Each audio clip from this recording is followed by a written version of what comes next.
ہم خود اللہ کا ذکر کریں تو پھر کامل جسم اللہ کا ذکر کرے گا، ورنہ آدھا تو کر ہی رہا ہوتا ہے اور باقی آدھا غافل ہوتا ہے۔ تو ہمیں اللہ تعالیٰ کا ذکر کثرت کے ساتھ کرنا چاہیے تاکہ اس کے اثرات ہمارے دلوں پر مرتب ہوں۔ چنانچہ انسان کا یہ جو ذکر ہے یہ انسان کے لیے جان کی مانند ہے، روحانی جان کی مانند ہے۔ چنانچہ حدیث پاک میں آتا ہے، ابو موسیٰ اشعری رضی اللہ تعالیٰ عنہ روایت کرتے ہیں، قال النبی صلی اللہ علیہ وسلم مثل الذی یذکر ربہ والذی لا یذکر ربہ مثل الحی والمیت، کہ مثال اس شخص کی جو ذکر کرتا ہے اور اس کی جو ذکر نہیں کرتا زندہ اور مردہ کی مانند ہے۔ یعنی ذکر کرنے والا انسان زندہ ہے اور ذکر نہ کرنے والا شخص وہ مردہ کی مانند ہے۔ تو یہ روحانی زندہ اور روحانی مردہ ہے گویا۔ دیکھیے اللہ کے حبیب صلی اللہ علیہ وسلم نے 1400 سال پہلے بتا دیا کہ ذکر کرنے والا انسان زندہ کی مانند اور ذکر نہ کرنے والا وہ مردہ کی مانند ہے۔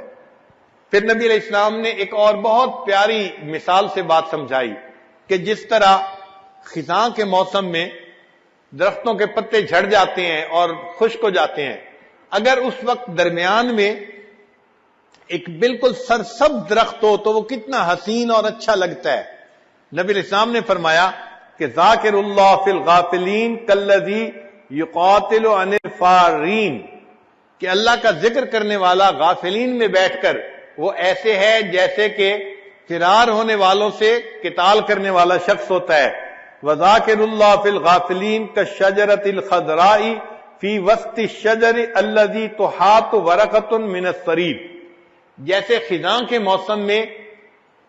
بے برگ و بار درختوں کے درمیان سرسبز درخت ہوتا ہے، اس طرح غافل لوگوں کے درمیان بیٹھ کر ذکر کرنے والا انسان اللہ کی نظر میں یوں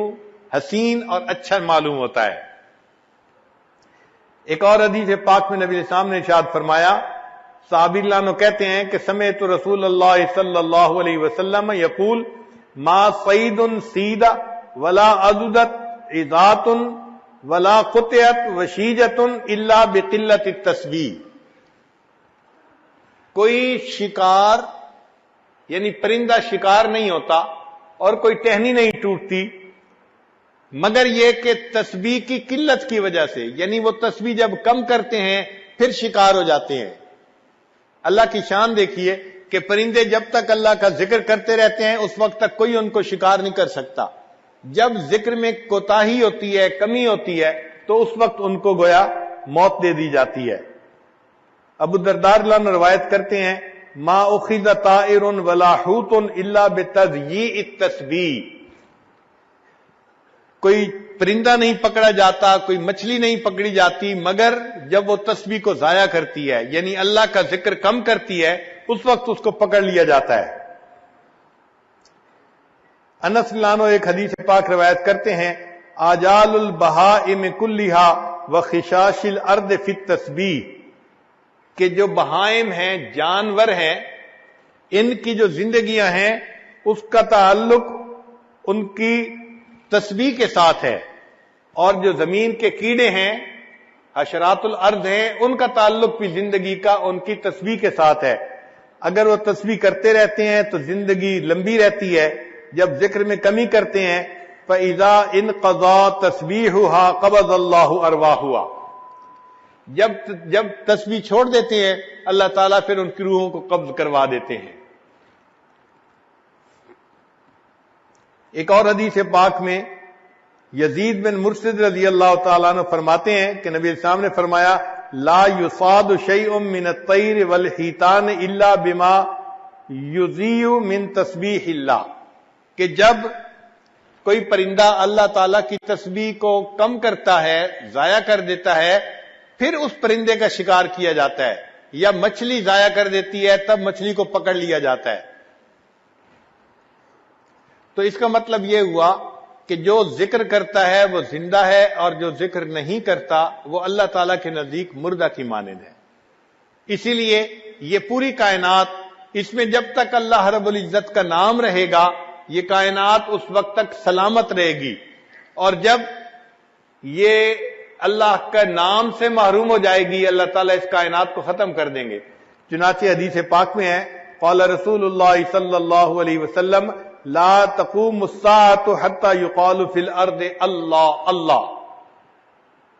کہ اس وقت تک قیامت قائم نہیں ہو سکتی جب تک کہ زمین میں کوئی ایک بندہ بھی اللہ اللہ کہنے والا ہوگا۔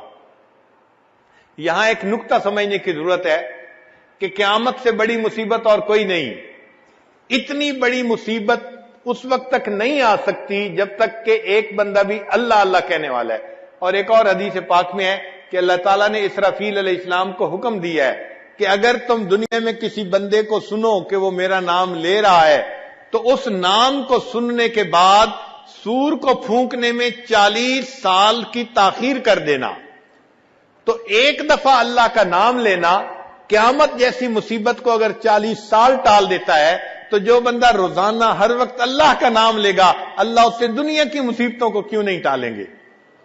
آج ہم تعویذوں کے پیچھے بھاگتے ہیں اور عاملوں کے پیچھے بھاگتے ہیں، ہمیں اصل میں سمجھ نہیں آتی کہ کرنے کی کیا ضرورت ہے۔ ہم اپنی زندگی شریعت کے مطابق بنائیں اور جو اذکار ہیں ان کو کریں، اللہ تعالی ہمیں پریشانیوں سے بچائیں گے۔ مغیر الاحوال اللہ رب العزت ہیں، وہ پھر حالات کو ٹھیک کر دیتے ہیں۔